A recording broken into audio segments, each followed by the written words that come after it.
Can you be good without God? Let's find out. Absolutely astounding. There you have it. Undeniable proof that you can be good without believing in God. But wait, the question isn't, can you be good without believing in God? The question is, can you be good without God?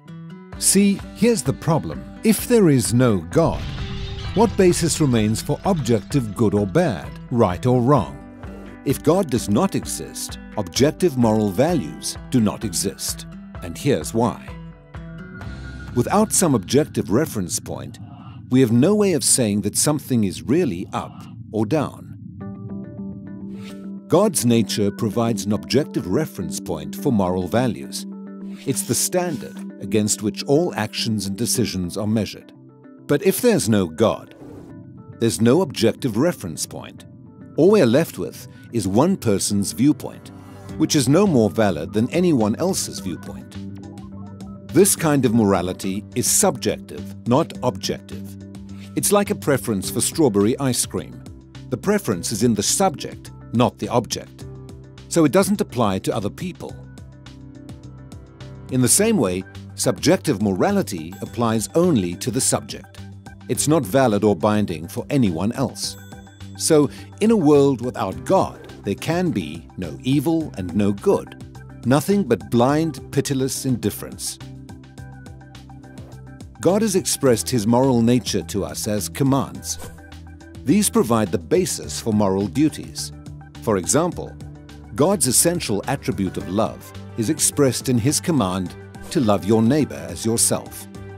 This command provides a foundation upon which we can affirm the objective goodness of generosity, self-sacrifice, and equality. And we can condemn as objectively evil greed, abuse, and discrimination. This raises a problem. Is something good just because God wills it, or does God will something because it is good? The answer is neither one. Rather, God wills something because He is good. God is the standard of moral values, just as a live musical performance is the standard for a high-fidelity recording. Without your love. The more a recording sounds like the original, the better it is. Likewise, the more closely a moral action conforms to God's nature, the better it is. But if atheism is true, there is no ultimate standard. So there can be no moral obligations or duties. Who or what lays such duties upon us? No one. Remember, for the atheist, humans are just accidents of nature, highly evolved animals. But animals have no moral obligations to one another. When a cat kills a mouse, it hasn't done anything morally wrong. The cat's just being a cat. If God doesn't exist, we should view human behavior in the same way. No action should be considered morally right or wrong. But the problem is, good and bad, right and wrong, do exist. Just as our sense experience convinces us that the physical world is objectively real, our moral experience convinces us that moral values are objectively real.